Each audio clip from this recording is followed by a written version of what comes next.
नमस्कार प्यारे साथियों, मैं श्याम क्लासेस के डिजिटल प्लेटफॉर्म पर आप सबका हार्दिक स्वागत एवं अभिनंदन करता हूं। तो मित्रों, चतुर्थ श्रेणी कर्मचारी 2025 जल्द ही आपका एग्जाम होने वाला है और ये पूरा का पूरा मॉडल पेपर जो आपका संपूर्ण सिलेबस पर आधारित है, हम पढ़ने वाले हैं। तो दोस्तों, आपसे निवेदन है कि देखो, यदि क्लास को ज्वाइन किया है, यदि देखना स्टार्ट किया है, तो एक सिंगल क्वेश्चन मिस मत कीजिएगा, क्योंकि मोस्ट इंपोर्टेंट ये क्लास रहने वाली है और पूरे सिलेबस पर आरएसएसबी द्वारा प्रमाणित पूरा का पूरा ये मॉडल पेपर मैं आपको करवाने वाला हूं। तो एक एक क्वेश्चन को ध्यान से देखना है, जिसमें आपके पूरा कवर करवाऊंगा, हिंदी करवाऊंगा, जीके करवाऊंगा, मैथ भी होगी और साथ में जितने सब्जेक्ट है जैसे सामान्य विज्ञान है और कुछ आपको कंप्यूटर के प्रश्न भी देखने को मिलेंगे। तो वो सारा कुछ हम इस क्लास में करने वाले हैं मित्रों। ठीक है, तो एकाग्रता से एक सिंगल क्वेश्चन मिस न करते हुए पूरी क्लास को देखना है अंतिम तक। ठीक है, चलिए। और आप में से पहली बार कोई चैनल पर विजिट कर रहा है तो चैनल को सब्सक्राइब कर लीजिएगा। ठीक है, और बेल आइकन को प्रेस कर लीजिएगा, जिससे नई क्लास का नोटिफिकेशन आपको मिल जाए और जल्द ही हम लाइव क्लास स्टार्ट करने वाले हैं। वैसे तो देखो, शाम को 8 बजे रेगुलर लाइव क्लास होती है, लेकिन अभी 5-7 दिन के बाद में होने वाली आपकी होली के बाद में रेगुलर जेल प्रेरी और चतुर्थ श्रेणी कर्मचारी की कंटिन्यू आपकी क्लासेस चलेगी, वो भी लाइव। ठीक है, तो उसमें आप जुड़ना मत भूलिएगा। शाम को 8 बजे का समय रहेगा। तो चलिए, टाइम को वेस्ट नहीं करते हैं और क्लास को कर देते हैं शुरू। पहला ही आपका प्रश्न आ गया है दोस्तों, और पहला ही प्रश्न पहले हिंदी से स्टार्ट कर रहे हैं।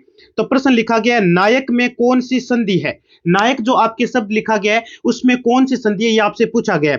तो दोस्तों, मैं बताना चाहूंगा, इसका यदि संधि विच्छेद करें तो ने धन अक होता है। नायक का संधि विच्छेद करें तो क्या होता है, ने धन अक होता है। अब इसमें देख लो आप, ने धन अक आ गया। अब देखो, जिसमें देखो जैसे भी शब्द होते हैं, जैसे ए हो गया, आई हो गया, ठीक है, और इस प्रकार से ओ हो गया या फिर औ हो गया। अब इनको आधा आधा करेंगे तो ये साथ में जुड़ेंगे। और जब भी इनके बाद में कोई आ जाता है स्वर, कोई स्वर आ जाता है, ए आई ओ औ के बाद में कोई स्वर आए, तो वहां हमेशा आपको पता होगा कि अय आय अव तथा आओ हो जाता है, और ना यक में यक है लास्ट में। ठीक है ना। तो ने प्लस अक हो गया। ठीक है, अक हो गया, तो इसका मतलब यहां पर कौन सी संधि होगी, अयादि संधि होगी। जब भी इस प्रकार के आपको कोई और भी आपको कोई शब्द मिलते हैं तो उनका संधि विच्छेद करने के बाद में जहां पर ए ऐ ओ औ आता है तो वो स्वर अयादि संधि के अंतर्गत आता है, यानी अयादि संधि का वो उदाहरण रहेगा आपका। तो विकल्प नंबर आपका सी यहां पर क्या हो गया, राइट हो गया। चलिए चलते हैं दूसरे प्रश्न में, और दूसरा आपका प्रश्न है, उपर्युक्त शब्द का सही संधि विच्छेद क्या होगा। यानी जो उपर्युक्त शब्द दिया गया है उसका सही मतलब उपर्युक्त एक शब्द है, ये जो लिखा गया ना, इसी की बात चल रही है। उपर्युक्त का मतलब ये नहीं है कि आप ऊपर देखना है। देखो, उपर्युक्त का मतलब है ये, इसी शब्द का संधि विच्छेद आपको पूछा है, तो इसका संधि विच्छेद क्या होगा। तो दोस्तों, इसका यदि सही संधि विच्छेद देखें तो देखो, ऊ तो आएगा छोटा, ऊपरी आएगा पहले, ऊपरी, फिर धन आएगा उक्त, ऊपरी धन उक्त। तो इसमें देखो, ई और ऊ, नीन ई का ये होने पर रे स्वर रहित होकर ये के शीर्ष पर स्थापित हो जाता है, और ये में जो आपके वर्ण ऊ की मात्रा है वो संलग्न रहती है, आपको पता होगा। तो इसका ये हो जाएगा आपके ऊपरी प्लस उक्त। और ऊपरी प्लस उक्त आपके कहां लिखा गया है, बिल्कुल आपके विकल्प नंबर ए में लिखा गया है, और ए को आप ताला लगा दो, ए आपका राइट हो जाएगा। अगला आपका प्रश्न कहता है, निम्नलिखित में उपसर्ग रहित शब्द कौन सा है। यानी इनमें कौन सा ऐसा शब्द है जिसमें उपसर्ग नहीं है, कुटिल में नहीं है, स्वच्छ में नहीं है, औपचारिक में नहीं है, या फिर आश्वासन में नहीं है। तो दोस्तों, यहां पे निम्नलिखित में उपसर्ग रहित शब्द आपको पूछा गया है, उपसर्ग किस में नहीं है। तो देखो, बात करें हम स्वच्छ की बात करें, तो पहले तो बात करें कि स्वच्छ जो है ना, उसका संधि विच्छेद करो आप, तो आपके हो जाएगा सु प्लस अच्छा। क्या हो जाएगा, सु प्लस अच्छा, इसका संधि विच्छेद हो जाएगा, जैसा कि आपको पता होगा। और औपचारिक की बात करें, औपचारिक की बात करें, ध्यान से समझते जाइएगा। औपचारिक की बात करें तो आपके उप और प्लस चार और प्लस इक, यानी ये उप धन चार धन इक हो जाएगा, यानी इसकी ये संधि विच्छेद हो जाएगी। ठीक है, और इक ए ई ए अयन आयन, यह प्रत्यय लगने पर प्रथम शब्द ए का आ बन जाता, आपको पता होगा। तो इसमें आपके पूछा गया था कि उपसर्ग रहित शब्द कौन सा है। तो दोस्तों, विकल्प नंबर आपका कुटिल जो है वो उपसर्ग रहित है, बाकी सब में देखो उपसर्ग आएगा। ठीक है, हाँ, तो ये आपका विकल्प नंबर ए यहां पर राइट हो जाएगा। अगला आपका प्रश्न क्या कहता है, अगला आपका प्रश्न कहता है कि किस शब्द में वी उपसर्ग नहीं है, किस शब्द में वी उपसर्ग नहीं है। तो बात करें हम यहां पर, पहले विद्या लिखा गया है, फिर विकट लिखा गया। देखो, विकट में तो आएगा वी उपसर्ग, है ना, नहीं है पूछा इसने। विदग्ध में भी आएगा वी आएगा, विषम में भी वी आएगा, लेकिन विद्या में नहीं आएगा दोस्तों। विद्या में क्यों नहीं आएगा, क्योंकि विद्या स्वयं एक मूल शब्द है। ये क्या है, स्वयं एक मूल शब्द हो जाता है, इसी वजह से इसमें आपके वी उपसर्ग नहीं है दोस्तों। तो विकल्प नंबर आपका कौन सा राइट हो जाएगा, ए राइट हो जाएगा। विद्या को ताला लगा दो, वेरी गुड। अगला प्रश्न पांचवा, और पांचवा प्रश्न आपका, choose the most appropriate option in India. India लिखा गया, इंडिया लिखा गया यहां पर। For the English word affidavit, ठीक है, तो शपथ पत्र, मोहर लगाना, हस्ताक्षर या फिर सत्य प्रतिज्ञा। तो दोस्तों एफिडेविट यहां पे शब्द है, इंग्लिश वर्ड एफिडेविट, ठीक है, इसी का बताना है आपको, ठीक है, चूज करना है इसमें से ऑप्शन चूज करना है आपका। तो शपथ पत्र लिखा गया है, मोहर लगाना लिखा गया है, हस्ताक्षर लिखा गया है, सत्य प्रतिज्ञा लिखा गया है। तो विकल्प नंबर आपका जो शपथ पत्र है इसी का ये मतलब होता है एफिडेविट, ठीक है। तो ए को आप ताला लगा सकते हैं यहां पर। अगला आपका प्रश्न, छठा आपका प्रश्न कहता है कि किस समूह में सही विलोम शब्द नहीं है। कौन सा ऐसा समूह है जिसमें सही विलोम शब्द नहीं है। तिमिर, प्रकाश लिखा गया, बंधन, मुक्ति लिखा गया, गौरव, लाघव लिखा गया, आदि, प्रारंभ लिखा गया। विलोम शब्द नहीं कौन सा है। अब देखो यहां पे ध्यान देने वाली बात है, देखो बंधन का मुक्ति बिल्कुल विलोम उल्टा ही होता है, गौरव का लाघव ये भी सही है, आदि, आदि मतलब अंत यानी पूरा, और प्रारंभ का मतलब शुरुआत होती है ये भी सही है। लेकिन तिमिर का प्रकाश गलत लिखा गया, तिमिर का मतलब प्रकाश नहीं होता है, ये आपका गलत है, ये विलोम शब्द नहीं है। तो विकल्प नंबर ए को यहां पर ताला लगा सकते हो। सीधा सीधा सामने, एक मिनट रुकना, दोबारा देख लो एक बार। तिमिर का प्रकाश होता है यार, तिमिर का मतलब एक मिनट, किस समूह में सही विलोम शब्द नहीं है। तिमिर प्रकाश सही है, बंधन मुक्ति ये भी सही है, ये तो भाई सही है, तिमिर का प्रकाश होता है आपके, है ना, चिनगारी जैसी होती है उसको बोलते हैं। गौरव का लाघव, आदि का प्रारंभ नहीं होगा ना, आदि का अंत नहीं होता है ना, आदि अंत अलग चीज है, आदि अलग चीज है। तो आपके विकल्प नंबर डी को लॉक कर देना, डी आपका राइट हो जाएगा, इसमें विलोम शब्द नहीं है दोस्तों। अगला आपका प्रश्न है, मूल शब्द एवं प्रत्यय की दृष्टि से सही विभाजन कौन सा नहीं है।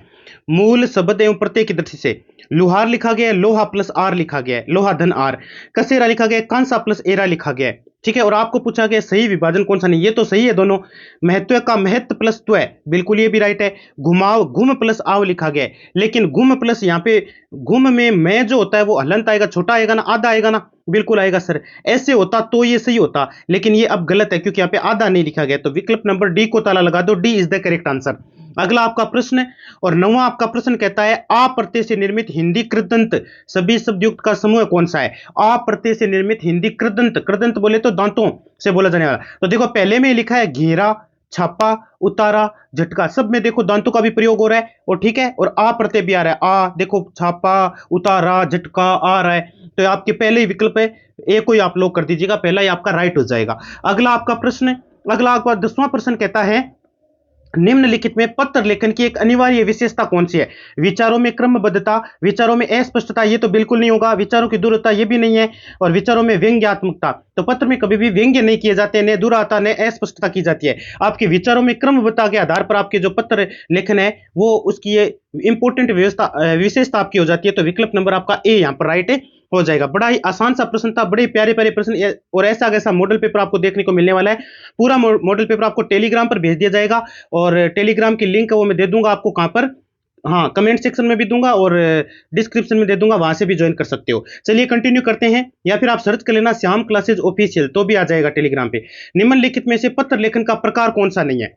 आपको पूछा 11वें प्रश्न में कि पत्र लेखन का प्रकार कौन सा नहीं है। संक्षेपण नहीं है, व्यक्तिगत नहीं है, व्यापारिक नहीं है, या फिर आधिकारिक नहीं है दोस्तों।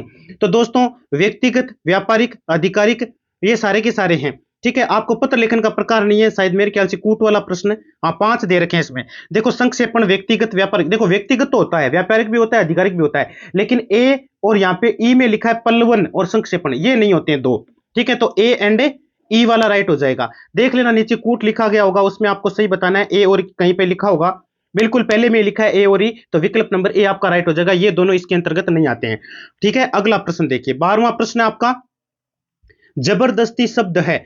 जबरदस्ती जो शब्द है वो तत्सम है, देशज है, तद्भव है, या फिर विदेशी है। देखो दोस्तों तत्सम तद्भव तो बिल्कुल नहीं है।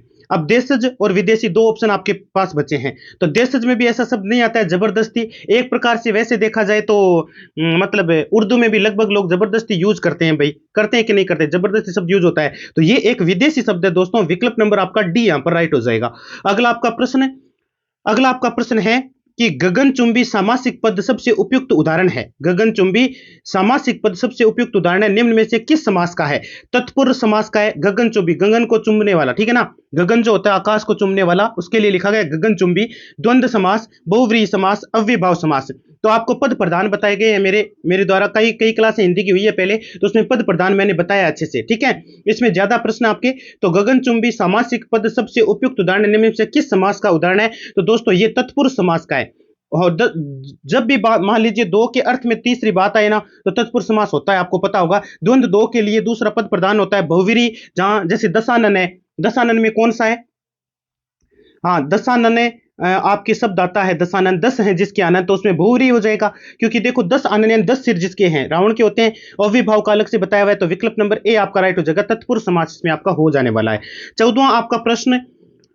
14वां प्रश्न कहता है निम्न में से किस समास में पूर्व पद प्रधान होता है? कौन सा ऐसा समास है जिसमें आपके पूर्व पद है वो आपके प्रधान होता है? अव्ययभाव समास, तत्पुरुष समास, द्वंद्व समास, बहुव्रीहि समास। अभी जस्ट मैंने आपको बताया था, ठीक है ना। तो वो होता है आपका अव्ययभाव समास, इसमें आपके पूर्व पद प्रधान होता है, ठीक है। हाँ, और तत्पुरुष में आपके उत्तर पद प्रधान होता है, उत्तर पद, ठीक है। कौन सा? उत्तर पद। ध्यान रखिएगा ये दोनों बातें, जिससे आपको पता रहे, विकल्प नंबर ए आपका राइट हो जाएगा। 15वां प्रश्न, 15वां है पुस्तक किस प्रकार की संज्ञा है? जो पुस्तक है वो किस प्रकार की है? जैसे भाई मैंने कहा पर्वत है, सूर्य है, आदमी है ना। उसी प्रकार से यहां लिखा गया है पुस्तक। तो पुस्तक आपको पूछा गया कि किस प्रकार की संज्ञा है, जातिवाचक है, भाववाचक है, व्यक्तिवाचक है, इनमें से कोई नहीं। कौन सा विकल्प आपका राइट हो जाएगा? 15वां प्रश्न इंपॉर्टेंट प्रश्न है। तो दोस्तों पुस्तक क्या है, पर्वत क्या है, सूर्य क्या है, आदमी क्या है? आदमी देखो, आदमी तो कई सारे होते हैं, पर्वत एक ही है, सूर्य भी एक ही है, पुस्तक अपने आप में तो पुस्तक एक ही है ना, वैसे तो बहुत सारी पुस्तकें होती है। तो ये आपके जातिवाचक संज्ञा है, विकल्प नंबर आपका ए राइट हो जाएगा। अगला आपका प्रश्न 16वां आपका प्रश्न कहता है तालाब में कमल का फूल खिला। तालाब में कमल का क्या खिला? फूल खिला। रेखांकित शब्द संज्ञा प्रकार का, यानी रेखांकित शब्द है, ये रेखांकित था, यहाँ पे मैंने करना भूल गया, मैं यहाँ पे जातिवाचक संज्ञा का, व्यक्तिवाचक संज्ञा का, या फिर आपके इनमें से कोई नहीं, या फिर भाववाचक संज्ञा का है। तालाब में कमल का फूल खिला है, इसमें किस प्रकार के आपके सामने देखो सीधा पता चल रहा है, इसमें भी क्या है? जातिवाचक संज्ञा है। विकल्प नंबर ए आपका क्या हो जाएगा? राइट हो जाएगा। 17वां आपका प्रश्न है, 17वां प्रश्न है निम्न में अशुद्ध लिखित वाक्य कौन सा है? अशुद्ध कौन सा वाक्य है? आप यहां बैठे, फिर मैंने देखा है, संभवतः वह आज आएगा, श्री कृष्ण के अनेकों नाम है। आपको अशुद्ध वाक्य छांटना है इनमें से, ठीक है। हाँ, इंपोर्टेंट आपका प्रश्न है। तो देखो आप यहां बैठे बिल्कुल शुद्ध है, मैंने देखा है ये भी सही है, संभवतः वह आ जाएगा, बिल्कुल ये भी ठीक है, ये भी शुद्ध है, ये तो शुद्ध में आएगा। श्री कृष्ण के अनेकों नाम हैं, क्या ये शुद्ध है? क्या अशुद्ध वाक्य है? श्री कृष्ण के ढेरों नाम है, अनेकों नाम है, ढेरों नाम है, ऐसा आप नहीं बोल सकते हैं, ठीक है।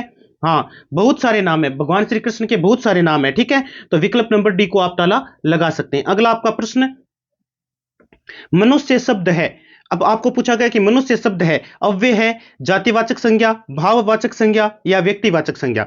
बताओ मनुष्य शब्द है किस प्रकार का शब्द है? 18वां प्रश्न आपका इंपॉर्टेंट है, और ये आपके जातिवाचक संज्ञा है दोस्तों। विकल्प नंबर सी को ताला लगा दो, बिल्कुल जातिवाचक है। मनुष्य अभी बताया था, जैसे आदमी, पृथ्वी, सूर्य, एक चीज जो है उसके लिए जातिवाचक लगता है, तो मनुष्य अपने आप में, मनुष्य तो एक ही है ना वैसे। हाँ, ठीक है। अगला प्रश्न, अगला आपका प्रश्न है मैं, हम, तू, तुम, वह, वे किस सर्वनाम के उदाहरण है? देखो मैं लिखा गया, हम लिखा गया, तू लिखा गया, तुम लिखा गया, वह लिखा गया, वे लिखे गए, किस सर्वनाम के उदाहरण? निश्चयवाचक के हैं, पुरुषवाचक के हैं, निजवाचक के हैं, या फिर संबंधवाचक सर्वनाम के हैं? आराम से कर दोगे, बहुत आसान प्रश्न आया है ये आपका, ठीक है ना। तो कौन से सर्वनाम के उदाहरण है? मैं, हम, तुम, वह, वे किस सर्वनाम के उदाहरण है? तो ये सारे के सारे उदाहरण हैं वो हैं आपके पुरुषवाचक सर्वनाम के। किसके हैं?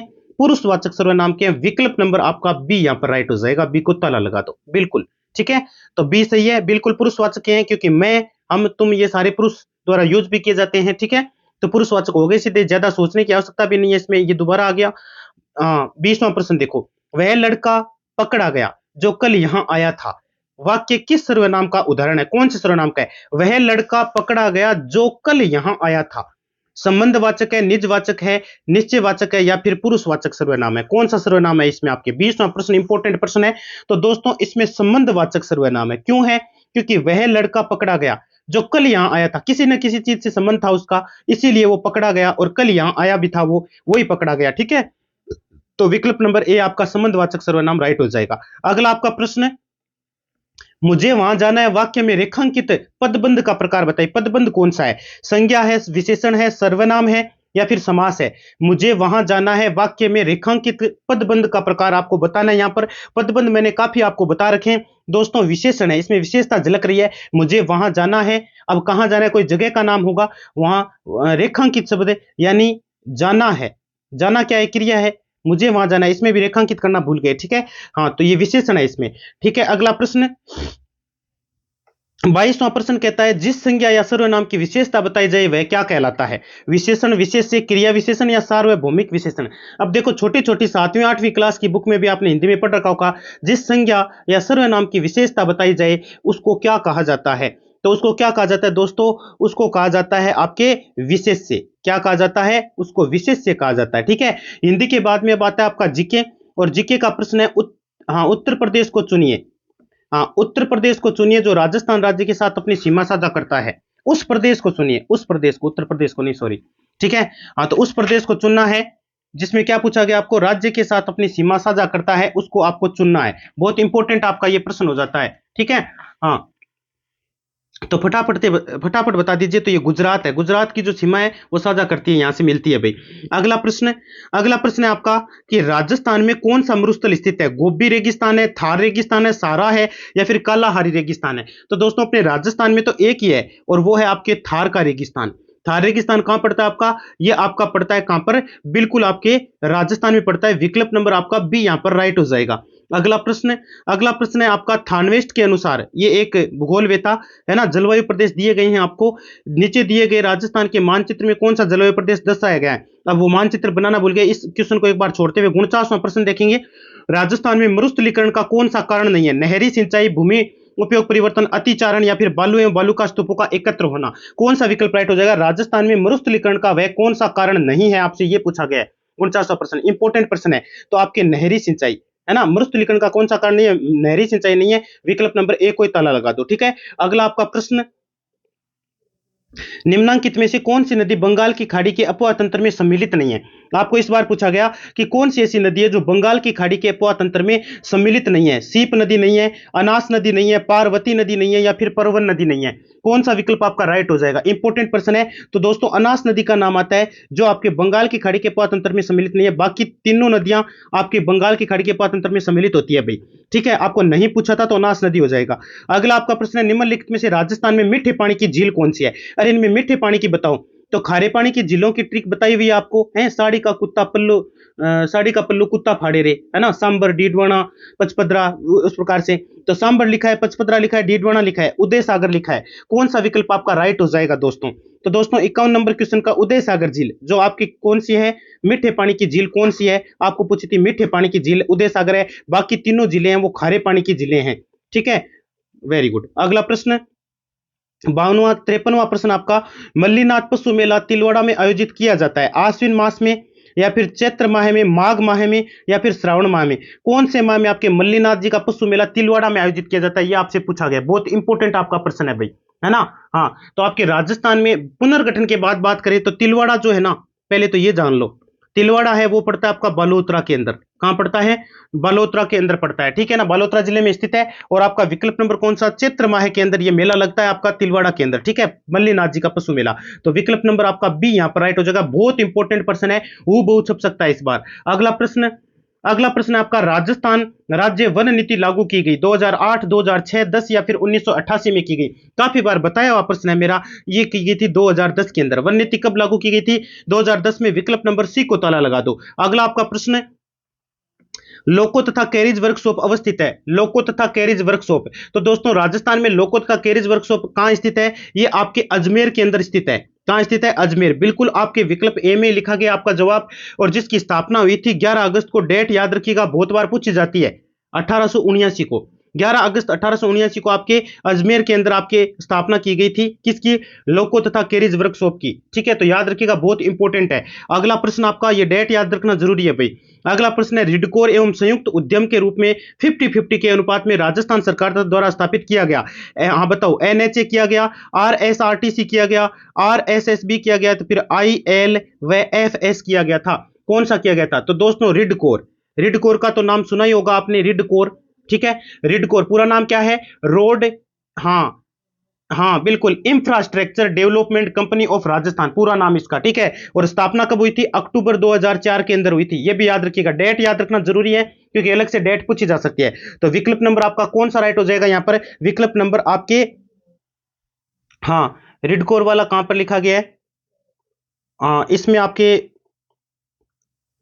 आर आई वाला कहाँ है? आर एस ए लिखा गया है, आई एल, बिल्कुल ये अलग अलग से लिखा गया है, इसमें लिखना भूल गए हम शायद, मेरे ख्याल से कूटर वो देना था, ठीक है। तो रिडकोर वाला याद रखना, रिडकोर वाला है, ठीक है ना, ध्यान में रखिएगा। पूरा नाम भी मैंने आपको बता दिया, उसमें ढूंढ लीजिए। अगला प्रश्न है, जनगणना 2011 के अनुसार राजस्थान का कौन सा जिला 0 से 6 वर्ष में सबसे कम बाल लिंगानुपात रखता है? मतलब बाल लिंग अनुपात रखता है 0 से 6 वर्ष में कम। बांसवाड़ा, डूंगरपुर, धौलपुर, झुंझुनू, काफी बार बताया प्रश्न है, तो वो आपका झुंझुनू हो जाता है। विकल्प नंबर आपका डी यहां पर राइट हो जाएगा। अगला प्रश्न, अगला प्रश्न है, निम्नलिखित में से किस जिले में 2011 में न्यूनतम बाल लिंगानुपात, ये तो कर लिया क्या आपने, है ना, अच्छा, बाल लिंगानुपात अलग चीज है भाई।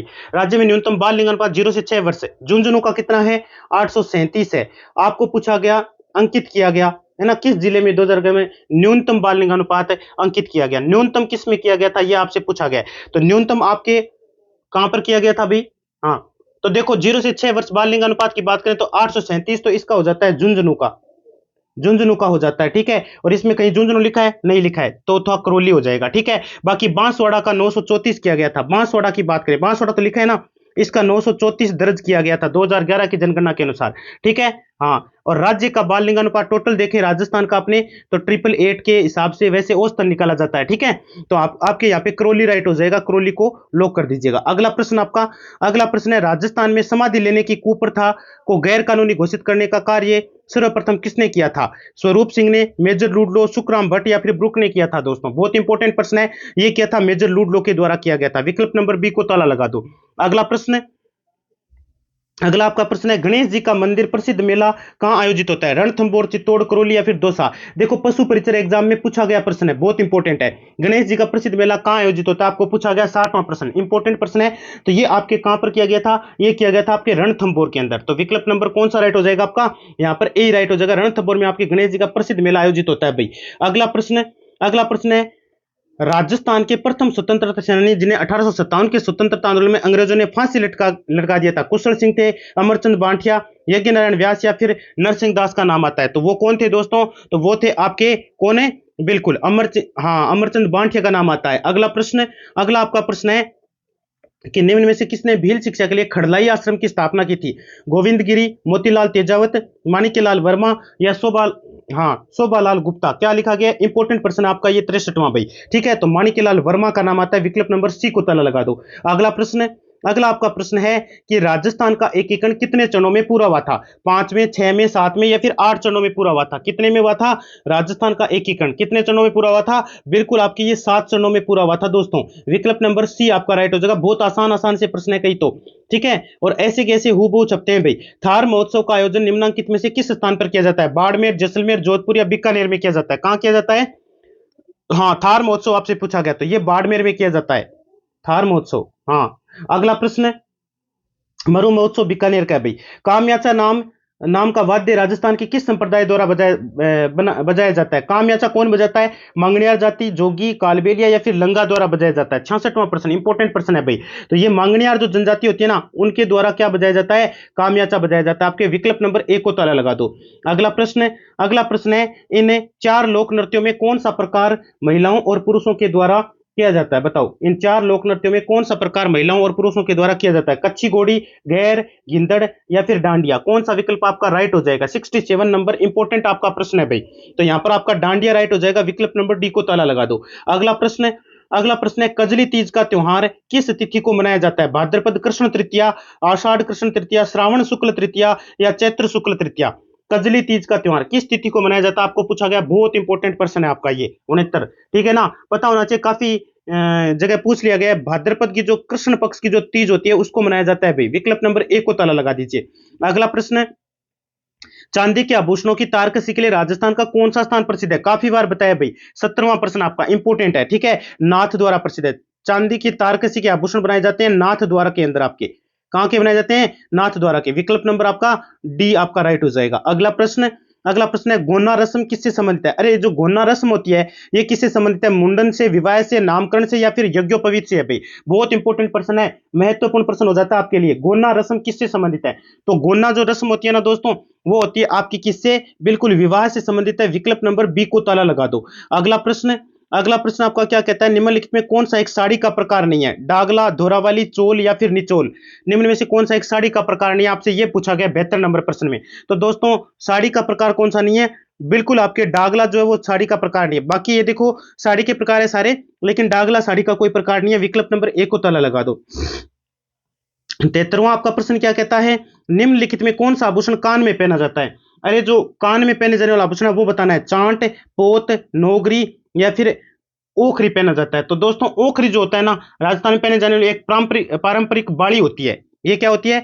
ओखरी क्या है? एक बाली है। और बाली कहाँ पहनी जाती है? बाली तो सर जी कान में पहनते हैं। तो बाली हो गई, फिर ओखरी हो गई, यानी ओखरी आपका राइट हो जाएगा। विकल्प नंबर डी को आप ताला लगा सकते हो। ठीक है, हाँ वेरी गुड। अगला प्रश्न आपका है, डॉक्टर गिरियसन ने अपनी पुस्तक लिविंगस्टन सर्वे ऑफ इंडिया में राजस्थानी बोलियों को विभाजित किया मुख्य समूह में कितने में? 3 में, 5 में, 7 में या फिर 9 समूह में विभाजित किया था? तो इन्होंने कितने में किया था? बिल्कुल आपके इन्होंने किया था 5 बोलियों में, 5 में विभाजित किया था। विकल्प नंबर बी आपका राइट हो जाएगा। अगला प्रश्न, लोकगीत ओलियों गाया जाता है प्रिय की याद में, शोक की घड़ी में, उत्सव के अवसर पर, वीरता के महिमा मंडन में? बताओ लोकगीत ओलियों गाया जाता है, फटाफट बताओ। 75वां प्रश्न इंपॉर्टेंट है। तो ये प्रिय की याद में गाया जाता है ओलियों आवेरी, आपने सुना होगा काफी बार। तो विकल्प नंबर ए राइट हो जाएगा। होली पर भी काफी बार गाया जाता है।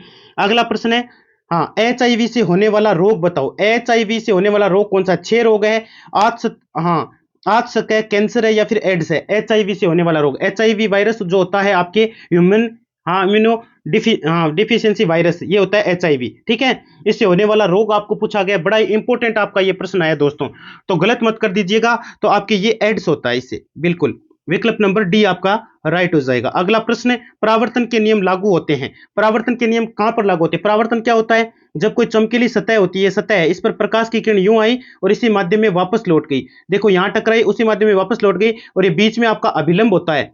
अभिलंब के साथ आपतित किरण है, ये आपकी आपतित। तो ये कौन कौन सा बनाएगी? ये आई कौन बनाएगी? आपतन कोण, आपतन कोण। और ये देखो परावर्तन के बाद इसी माध्यम में वापस लौट गई, ये आपकी कौन सी है? परावर्तित किरण है। कौन सी है? परावर्तित किरण। तो ये परावर्तित किरण है, अभिलंब के साथ जो कोण बनाती है परावर्तित किरण, उसको कहते हैं परावर्तन कोण। कौन सा कोण है?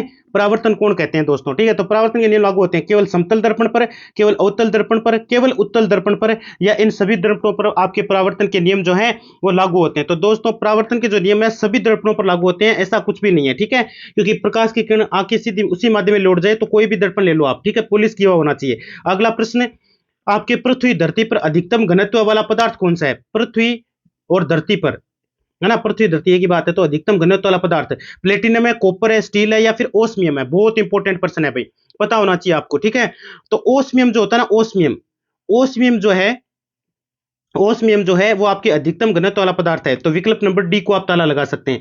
अगला आपका प्रश्न कहता है, निम्नलिखित में कौन सा स्टोरेज उपकरण, स्टोरेज डिवाइस है? CRT मॉनिटर, कंप्यूटर का प्रश्न आ गया, hard disk, bar code reader, microphone, कौन सा विकल्प आपका राइट हो जाएगा दोस्तों? है ना, तो यहाँ पे आपका विकल्प नंबर कौन सा राइट हो जाएगा? हाँ, कौन सा स्टोरेज उपकरण है? स्टोरेज उपकरण पूछा आपको, है ना, जो संग्रहण करता है आपके, तो वो होती है आपकी हार्ड डिस्क। विकल्प नंबर बी को ताला लगा दो। अगला आपका प्रश्न कहता है, पावर पॉइंट दृश्य जो केवल पाठ यानी शीर्षक और बुलेट प्रदर्शित करता है, slide show, outline view, summary view या फिर स्लाइड शॉर्टेड व्यू? बताओ, पावर पॉइंट दृश्य जो केवल पाठ, शीर्षक, बुलेट प्रदर्शित करता है, उसके बारे में पूछा गया है। तो 95 का कौन सा विकल्प आपका राइट हो जाएगा? बिल्कुल आउटलाइन व्यू को दिखाता है, विकल्प नंबर बी आपका राइट हो जाएगा। तो आशा और उम्मीद है कि क्लास आपको बहुत अच्छी लगी होगी दोस्तों।